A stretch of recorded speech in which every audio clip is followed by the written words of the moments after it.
Tem muita gente falando que holding não vale mais a pena. E eu já começo esse vídeo dizendo, eu discordo. Na minha visão, quem afirma que holding não vale mais a pena está olhando apenas para holding por um único ângulo, o tributário. E é esse justamente o problema. A holding nunca deveria ser pensada apenas como uma ferramenta para pagar menos imposto. Quando ela é feita só com esse objetivo, sem análise patrimonial, sem sucessão, sem governança, sem olhar para a realidade da família, aí sim ela pode deixar de fazer sentido. Mas quando a holding é bem estruturada, ela continua sendo, e talvez passe ainda mais a ser uma das ferramentas mais importantes dentro do planejamento patrimonial e sucessório.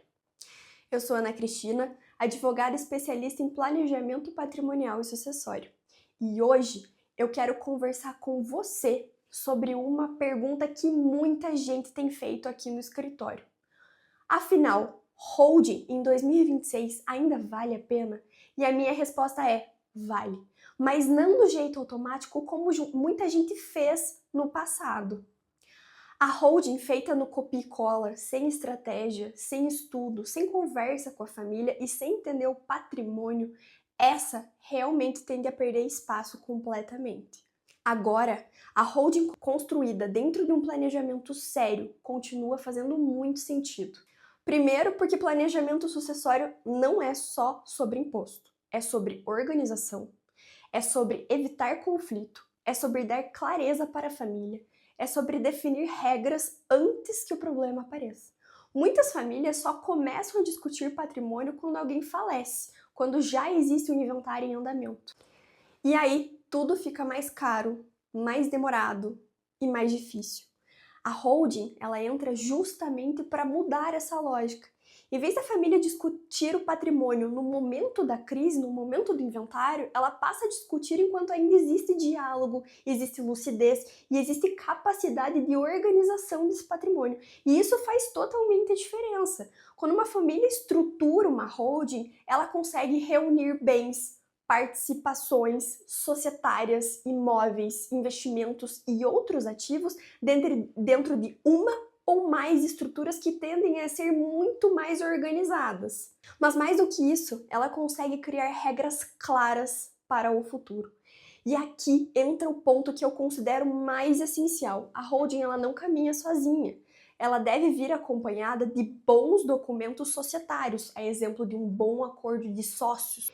E é nesse acordo que a família consegue prever, por exemplo, quem que vai administrar a empresa, quais decisões dependem da aprovação dos demais, como vai ser feita a distribuição dos lucros ou dividendos, o que acontece quando um herdeiro quiser sair, o que acontece em caso de falecimento, de casamento, divórcio, incapacidade ou conflito entre esses herdeiros ou sucessores. Também é possível definir papéis. Às vezes, um filho ele tem mais perfil para cuidar da atividade operacional da empresa. Outro vai ter um perfil diferente, vai ter um perfil para acompanhar os imóveis, por exemplo. Outro, talvez ele não queira participar da gestão, mas ele queira receber os frutos daquele patrimônio de quem ele também é herdeiro. E tudo isso pode e deve ser organizado. Porque uma coisa é dividir patrimônio, outra coisa completamente diferente é preparar esses herdeiros para conviverem com aquele patrimônio. E esse é um dos grandes ganhos da holding, porque ela permite que a família saia da lógica da simples transferência de bens e entre na lógica da governança corporativa familiar. Essa governança familiar, ela significa criar regras de convivência patrimonial entre essa família e deixar claro como que essas decisões elas vão ser tomadas e evitar que tudo dependa de conversas informais, interpretações diferentes e até mesmo crie conflito entre esses herdeiros. Porque vamos combinar aqui, a família, ela se ama, mas a família ela também discute. E quando entra patrimônio no meio, o amor às vezes ele precisa da ata, do contrato, da cláusula bem escrita e de um acordo bem elaborado. E é exatamente aí que o planejamento faz a diferença. Agora, é claro, com a reforma tributária, algumas estruturas elas podem ficar mais caras. Isso precisa ser dito com muita responsabilidade. Mas a gente não pode vender holding como uma solução mágica, porque ela não é uma solução mágica. A reforma tributária ela vai mudar a lógica sobre a tributação do consumo. Ela traz IBS e CBS, regimes específicos e sistemas de creditamento e uma série de impactos que precisam ser analisados sob a égide da holding.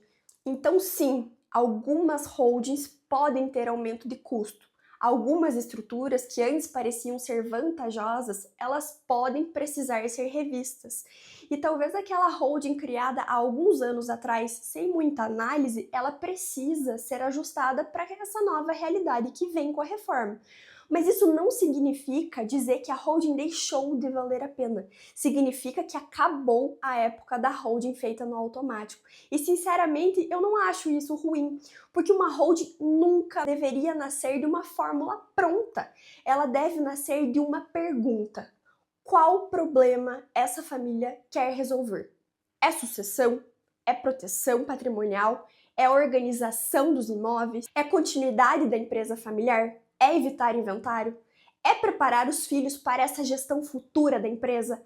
É separar patrimônio pessoal de patrimônio empresarial? É estabelecer regras de distribuição de dividendos? É proteger a vontade dos pais enquanto ainda estão vivos? Dependendo da resposta, a holding pode fazer muito sentido. Em outros casos, talvez não seja o melhor caminho. E tudo bem!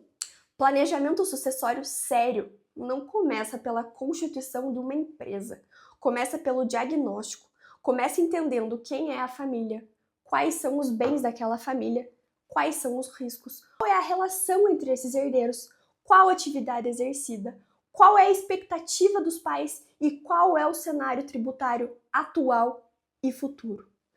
A partir disso, a holding pode ser uma das ferramentas. E na minha visão, em muitos casos, ela continuará sendo uma ferramenta extremamente relevante de planejamento patrimonial e sucessório. Porque o ponto central não é apenas pagar menos imposto. O ponto central é preservar patrimônio, reduzir conflitos, organizar a sucessão e garantir que aquilo que foi construído ao longo de uma vida não se perca por falta de regra. E aqui eu gosto muito de uma frase: patrimônio sem organização, ele vira disputa. Às vezes a pessoa passou 30, 40 anos construindo uma empresa, adquirindo imóveis, formando patrimônio, mas nunca parou para pensar em como aquilo será administrado depois dela. E quando não existe regra, cada herdeiro tende a criar a sua própria. Um acha que pode vender, outro acha que é melhor manter, um quer distribuir lucro, o outro ele quer reinvestir. Um quer participar da gestão, o outro quer apenas receber os frutos desse patrimônio. E quando essas conversas acontecem sem estrutura, a chance de conflito é muito grande. A holding, acompanhada de um bom acordo de sócios, ajuda justamente a transformar essas expectativas em regras claras entre os herdeiros. Ela dá previsibilidade, e previsibilidade em planejamento sucessório vale muito.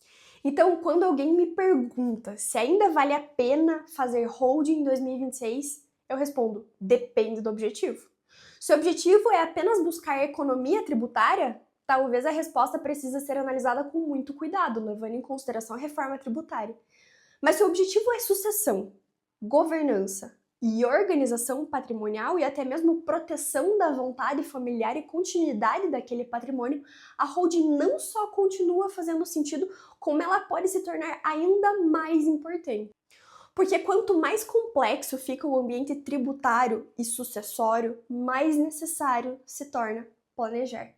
O que não dá mais é para fazer holding por moda.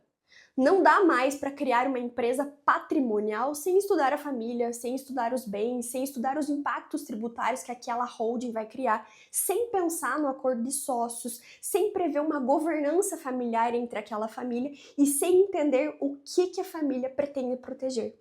A holding, ela continua valendo a pena quando ela tem propósito, quando ela é feita sob medida, quando ela conversa com a família, com o patrimônio, com a sucessão e com a realidade tributária. Então, talvez a pergunta correta não seja: holding ainda vale a pena?